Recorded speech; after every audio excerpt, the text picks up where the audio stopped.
The border itself between Mexico and United States is fraught with a mix of urban and desert terrain and spans over 1,900 miles. Both the uninhabited areas of the border and urban areas are where the most drug trafficking and illegal crossings take place. Crime is prevalent in urban cities like El Paso, Texas and San Diego, California.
Free trade is an economic policy under which the government does not interfere with trade. No tariffs are applied to imports or exports, and people are allowed to trade goods and services as they please. Supply and demand dictates the prices for which goods and services sell and are the only factors that determine how resources are allocated in society.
Business school admissions officers said the new drive to attract younger students was in part the result of a realization that they had inadvertently limited their applicant pool by requiring several years' work experience.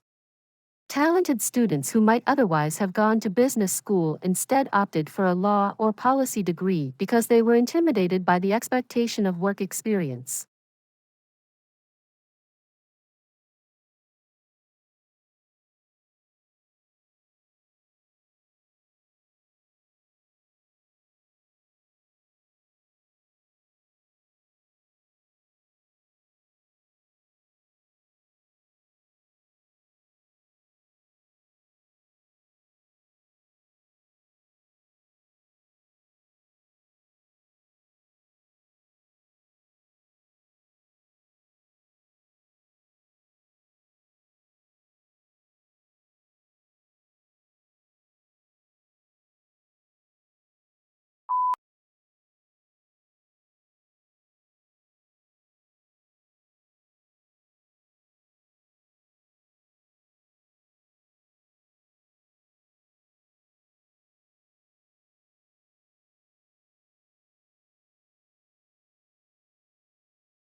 Unlike the United Kingdom, which has taken a relatively restrictive approach to the possession of arms, the United States has taken a more lenient approach.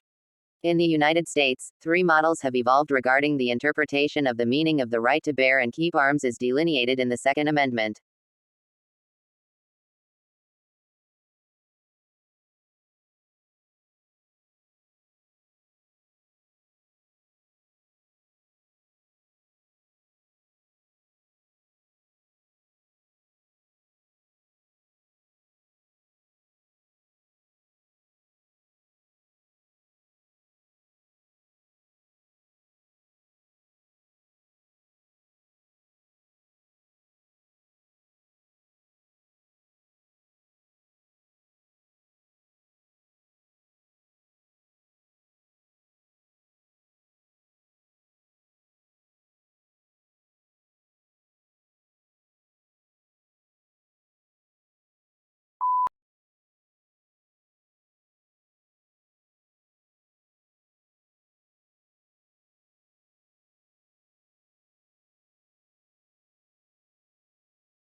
Trade unions originated in Europe during the Industrial Revolution. Because of the machinery that had become commonplace, skilled labor became less in demand, so employers had nearly all of the bargaining power.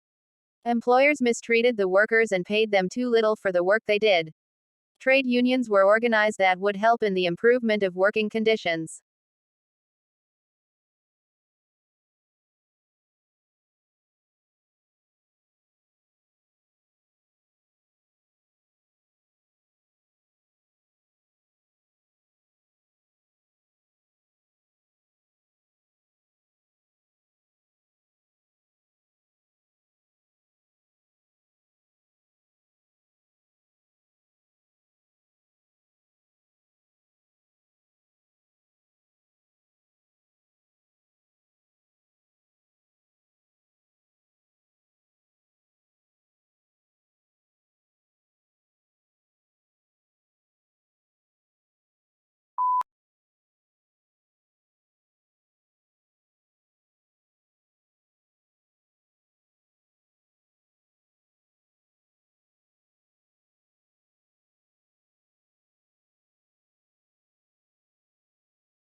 Unions take the power out of the employer's hands on many issues.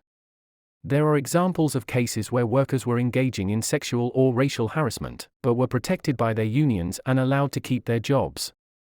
Poor workers and excellent workers often receive the same pay and raises, giving no reason for a person to work harder than necessary at their job.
How quickly is the world's population growing? In the United States and other developed countries, the current growth rate is very low. In most developing countries, the human population is growing at a rate of 3% per second. Because of this bustling growth rate, the human population is well on its way to reaching 9 billion within the lifetime.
Tesla actually worked for Edison early in his career. Edison offered to pay him the modern equivalent of $1 million to fix the problems he was having with his DC generators and motors. Tesla fixed Edison's machines, and when he asked for the money he was promised, Edison laughed him off and had this to say, "Tesla, you don't understand our American humor."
Although Botswana's economic outlook remains strong, the devastation that AIDS has caused threatens to destroy the country's future. In 2001, Botswana had the highest rate of HIV infection in the world. With the help of international donors, it launched an ambitious national campaign that provided free antiviral drugs to anyone who needed them, and by March 2004, Botswana's infection rate had dropped significantly.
Ever since I remembered, Father woke up at 5:30 every morning, made us all breakfast and read the newspaper. After that, he would go to work. He worked as a writer. It was a long time before I realized he did this for a living.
Pluto lost its official status as a planet yesterday when the International Astronomical Union downsized the solar system from 9 to 8 planets. Although there had been a passionate debate at the IAU General Assembly meeting in Prague about the definition of a planet, and whether Pluto met the specifications, the audience greeted the decision to exclude it with applause.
The semiconductor industry has been able to improve the performance of electric systems for more than 4 decades by making ever smaller devices. However, this approach will soon encounter both scientific and technical limits, which is why the industry is exploring a number of alternative device technologies.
Akimbo, This must be one of the odder-looking words in the language and puzzles us in part because it doesn't seem to have any. What's more, it is now virtually a fossil word, until recently almost invariably found in arms akimbo, a posture in which a person stands with hands on hips and elbows sharply bent outward, one that signals impatience, hostility or contempt.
The problem begins with the alphabet itself. Building a spelling system for English using letters that come from Latin, despite the two languages not sharing exactly the same set of sounds, is like building a playroom using an IKEA office set.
Modern buildings have to achieve certain performance requirements, at least to satisfy those of building codes, to provide a safe, healthy, and comfortable environment. However, these conditioned environments demand resources in energy and materials, which are both limited in supply, to build and operate.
As we progress into the 21st century, Communications are becoming faster and faster. Think of millions of different media images you are bombarded with every day. It is as important now to be able to read and make sense of those images, as it has been to be able to read ordinary text.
The Office of Personnel Management was the target of the attack, but data from nearly every government agency was stolen. U.S. investigators say they believe Chinese hackers were behind the breach.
As far as politics go, the responses are just as varied. Mitigation is common and calls for a reduction of emissions and less reliance on fossil fuels. Coal-burning power plants are now replaced with hydraulic power plants, and electrical cars are replacing some gasoline-efficient cars. Many people, however, feel that this is not enough.